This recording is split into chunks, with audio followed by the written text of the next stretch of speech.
আসসালামু আলাইকুম। সবাইকে স্বাগত জানাচ্ছি বিডি ভিউজের সাপ্তাহিক আয়োজন অ্যারাউন্ড দ্য ওয়ার্ল্ডে। আপনাদের সাথে আছি আমি সুরভি দিবা। সপ্তাহের গুরুত্বপূর্ণ কিছু খবরের বিশ্লেষণ নিয়ে আজকের প্রতিবেদনগুলো তৈরি করেছেন আলফা জানাম। ইউক্রেন নিয়ে আবারও মুখোমুখি মস্কো ও ওয়াশিংটন। যুক্তরাষ্ট্রের পররাষ্ট্রমন্ত্রী অ্যান্টনি ব্লিংকেন অভিযোগ করেছেন, ইউক্রেনে আগ্রাসন চালানোর পরিকল্পনা করছে রাশিয়া। এর পরিণতি ভালো হবে না বলে তিনি হুঁশিয়ারি করেন। অপরদিকে প্রেসিডেন্ট ভ্লাদিমির পুতিন ন্যাটো ও যুক্তরাষ্ট্রকে রেড লাইন অতিক্রম করার বিষয়ে হুঁশিয়ারি করেছেন। এছাড়া মস্কোতে ২৭ জন মার্কিন কূটনীতিক ও দূতাবাস কর্মকর্তাকে দেশ ত্যাগের জন্য বলেছে মস্কো। ন্যাটো জোটের মহাসচিব জেন্স স্টলটেনবার্গ ইউক্রেনের যে কোনো সংঘাতের ব্যাপারে সতর্ক করে দিয়েছেন। তিনি বলেছেন, রাশিয়া যদি আরেকবার একটি স্বাধীন দেশের বিরুদ্ধে বল প্রয়োগ করে তাহলে তাকে চড়া মূল্য দিতে হবে। তাহলে কি রাশিয়ার সাথে যুক্তরাষ্ট্র ও ন্যাটোর সংঘাত অনিবার্য হয়ে পড়েছে?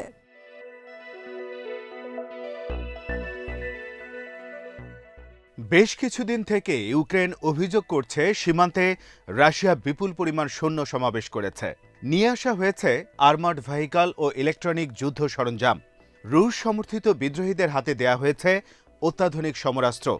মার্কিন যুক্তরাষ্ট্র ও ন্যাটো কর্মকর্তারা আশঙ্কা করছেন যে কোনো সময় রাশিয়ার সৈন্যরা ইউক্রেনে অভিযান চালাতে পারে।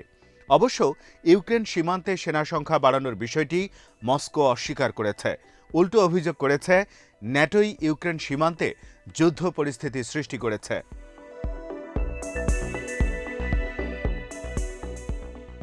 রাশিয়ার পররাষ্ট্রমন্ত্রী সের্গেই ল্যাভরভ অভিযোগ করেছেন, পশ্চিমা দেশগুলো রাশিয়ার বিরুদ্ধে ইউক্রেনকে নানাভাবে উস্কানি দিয়ে যাচ্ছে।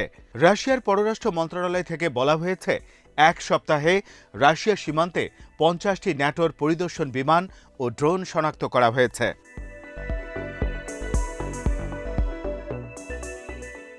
এমন পরিস্থিতিতে সীমান্ত নিয়ে মুখ খোলেন প্রেসিডেন্ট ভ্লাদিমির পুতিন। মস্কোতে এক সম্মেলনে তিনি বলেন, ইউক্রেনে ন্যাটো সামরিক জোট যে সেনা উপস্থিতি জোরদার করেছে সেটি রাশিয়ার জন্য রেড লাইন। আমি আশা করি তারা কেউ এই রেড লাইন ক্রস করবে না।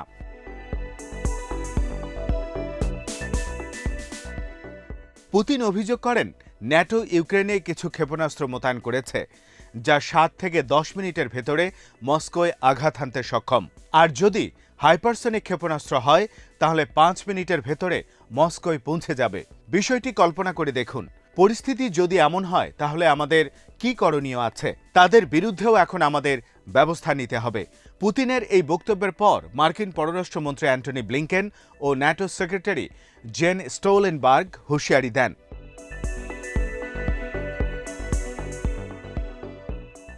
ইউক্রেন ন্যাটো জোটের সদস্য নয়, কিন্তু রাশিয়ার আগ্রাসনের হুমকিতে থাকা দেশটি ন্যাটোর কাছ থেকে সামরিক সহযোগিতা চেয়েছে। বেশ কয়েকটি ন্যাটো দেশ ইউক্রেনে সামরিক সরঞ্জাম বিক্রি করেছে। ২০১৪ সালে ক্রিমিয়া দ্বীপ দখল করে নেয় রাশিয়া। এরপর থেকে ইউক্রেন রাশিয়ার অভিযানের হুমকিতে রয়েছে।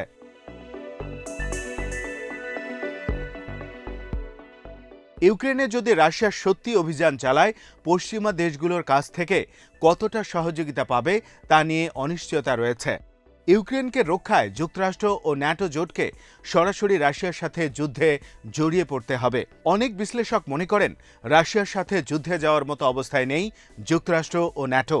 ক্রিমিয়া দখলের সময় তারা কোনো ভূমিকা নিতে পারেনি, যদিও রাশিয়া সীমান্তে ন্যাটো সামরিক উপস্থিতি বাড়িয়েছে বলে মনে করা হচ্ছে। এর আগে কৃষ্ণ সাগরে মহড়া দিয়েছে যুক্তরাষ্ট্র ও তার মিত্র দেশগুলোর রণতরী। এরপরও রাশিয়ার দিক থেকে বড় ধরনের হুমকিতে রয়েছে ইউক্রেন।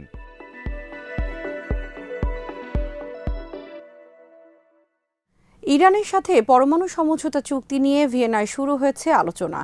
বিশ্বের প্রভাবশালী ৫ দেশের সাথে ইরানের এই আলোচনার সাফল্যের উপর নির্ভর করছে মধ্যপ্রাচ্য আরেকটি যুদ্ধ এড়াতে পারবে কিনা। আলোচনার শুরুতে ইরান তার অবস্থান স্পষ্ট করে জানিয়েছে, শর্তহীনভাবে নিষেধাজ্ঞা প্রত্যাহার করলেই কেবল পরমাণু কর্মসূচি থেকে সরে আসবে তেহরান। অপরদিকে যুক্তরাষ্ট্র দাবি করছে, ইরানকে আগে ইউরেনিয়াম সমৃদ্ধকরণ বন্ধ করতে হবে। শুধু তাই নয়, যুক্তরাষ্ট্রের ভাষায় মধ্যপ্রাচ্যে বিশৃঙ্খলা সৃষ্টির তৎপরতাও বন্ধ করতে হবে ইরানকে। কূটনীতির পথ ব্যর্থ হলে মধ্যপ্রাচ্যে আরেকটি যুদ্ধ যে অনিবার্য হয়ে উঠবে তা নিশ্চিত। প্রশ্ন হলো, মধ্যপ্রাচ্যে কি আরেকটি যুদ্ধ এড়ানো যাবে?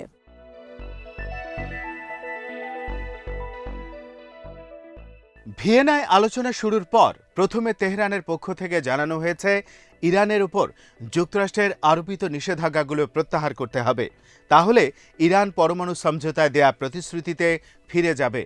ইতিমধ্যে মার্কিন নিষেধাজ্ঞাকে অবৈধ দাবি করে প্রত্যাহার চেয়েছে চীন। চীনের একজন প্রতিনিধি বলেছেন, দর কষাকষি সুবিধার জন্য যুক্তরাষ্ট্রকে ইরান ও অন্য পক্ষগুলোর উপর আরোপ করা নিষেধাজ্ঞা তুলে নিতে হবে।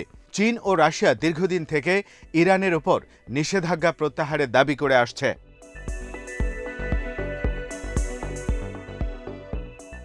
বিশ্লেষকরা মনে করেন, খুব সহজে যুক্তরাষ্ট্র নিষেধাজ্ঞা প্রত্যাহারে রাজি হবে না।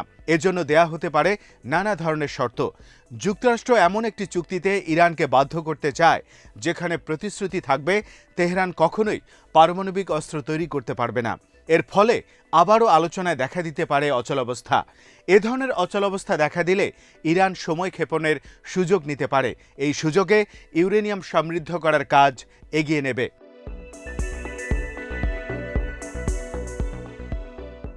এ নিয়ে উদ্বেগ রয়েছে মধ্যপ্রাচ্যে যুক্তরাষ্ট্রের প্রধান মিত্র ইসরায়েলের। ইরানের সাথে পরমাণু আলোচনার ঘোরতর বিরোধী ইসরায়েল দীর্ঘদিন থেকে ইরানের পরমাণু স্থাপনায় হামলার হুমকি দিয়ে আসছে ইসরায়েল। ভিয়েনায় যখন আলোচনা চলছে তখন ইসরায়েলের পররাষ্ট্রমন্ত্রী ইয়ার লাপিড ইউরোপ সফরে গেছেন।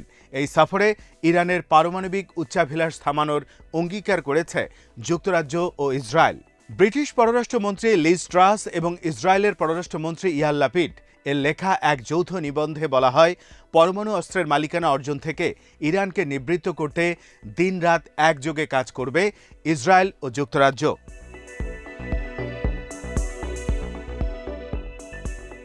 ফ্রান্সের প্রেসিডেন্ট ইমানুয়েল ম্যাক্রোর সাথে বৈঠকে ইসরায়েলের পররাষ্ট্রমন্ত্রী বলেছেন, সত্যিকারের সামরিক হামলার ভীতি ইরানকে পারমাণবিক কার্যক্রম থেকে বিরত রাখতে পারে।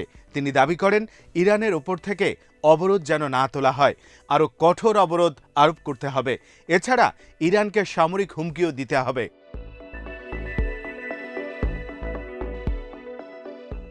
অনেক বিশ্লেষক মনে করেন, যুক্তরাষ্ট্র ও ব্রিটেনের পক্ষ থেকে ইসরায়েলকে হয়তো ইরানে হামলার সবুজ সংকেত দেয়া হয়েছে। আলোচনা ব্যর্থ হলে ইসরায়েলের নিরাপত্তার অজুহাত তুলে পারমাণবিক স্থাপনায় হামলা চালানো হতে পারে। এক্ষেত্রে যুক্তরাষ্ট্রের আরব মিত্ররাও ইসরায়েলের সহযোগী হতে পারে। কিন্তু এমন ঘটনা ঘটলে পুরো মধ্যপ্রাচ্য জুড়ে যুদ্ধ ছড়িয়ে পড়তে পারে, কারণ ইরাক, সিরিয়া ও লেবাননের মিলিশিয়া সংগঠনগুলোর সাথে ইরানের নিবিড় যোগাযোগ রয়েছে। এসব সংগঠন বসে থাকবে না।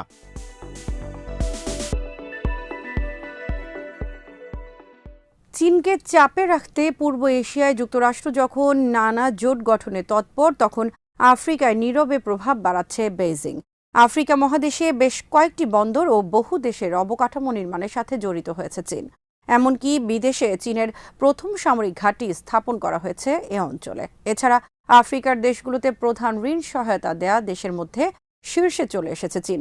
সম্প্রতি চীনের president Xi Jinping China Africa cooperation ফোরামের মন্ত্রী পর্যায়ের বৈঠকে আফ্রিকায় চীনের সম্পৃক্ততা আরও বাড়ানোর ইঙ্গিত দিয়েছেন।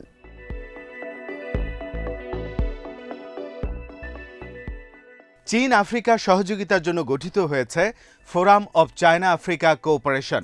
এই ফোরামের ৮ম মন্ত্রী পর্যায়ের বৈঠক হয়ে গেল সেনেগালের রাজধানী ডাকারে।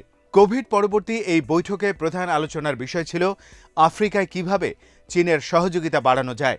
সম্মেলনে শি জিনপিং জানান, আফ্রিকার দেশগুলোতে ১০০ কোটি ডোজ টিকা দেওয়ার ব্যবস্থা করছে চীন। এর মধ্যে ৬০ কোটি সরাসরি এবং বিকল্প উৎস হতে ৪০ কোটি ডোজ টিকা সহায়তা দেয়া হবে।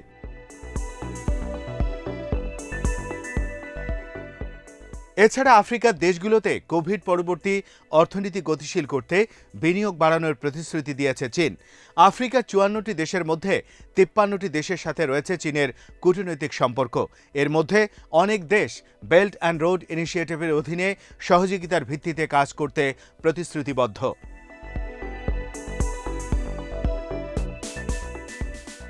২০২০ সালের শেষ নাগাদ আফ্রিকায় চীনা কোম্পানিগুলোর বিনিয়োগের পরিমাণ $৪৩ বিলিয়ন ছাড়িয়ে গেছে। পুরো আফ্রিকা মহাদেশে ৩,৫০০-এর বেশি বিভিন্ন ধরনের কোম্পানি প্রতিষ্ঠা করেছে চীন। ২০০০ থেকে ২০২০ সালের মধ্যে চীন আফ্রিকার দেশগুলোতে ১৩,০০০ কিলোমিটার সড়ক ও রেলওয়ে নির্মাণে সাহায্য করেছে। ৮০টির বেশি বড় ধরনের বিদ্যুৎ ফ্যাসিলিটি নির্মাণে সাহায্য করেছে। এর মধ্যে সবচেয়ে বড় প্রকল্প হল তানজানিয়া জিম্বাবুয়ে রেলওয়ে। ২০১৬ থেকে ২০২০ সালের মধ্যে আফ্রিকার বিভিন্ন দেশে অবকাঠামোগত খাতে প্রায় $২০০ বিলিয়ন বিনিয়োগ করেছে চীন।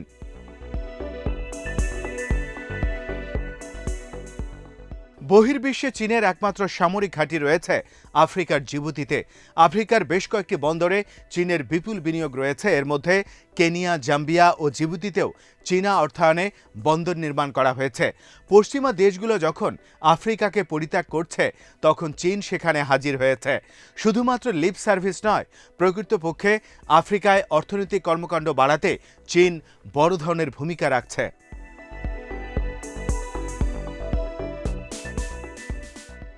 আজ এখানেই শেষ করছি। সবাই ভালো থাকুন, সুস্থ থাকুন আর দেখতে থাকুন বিডিভিউজ। চ্যানেলটি ভালো লাগলে সাবস্ক্রাইব করুন। সংযুক্ত থাকুন আমাদের ফেসবুক পেজে। আল্লাহ হাফেজ।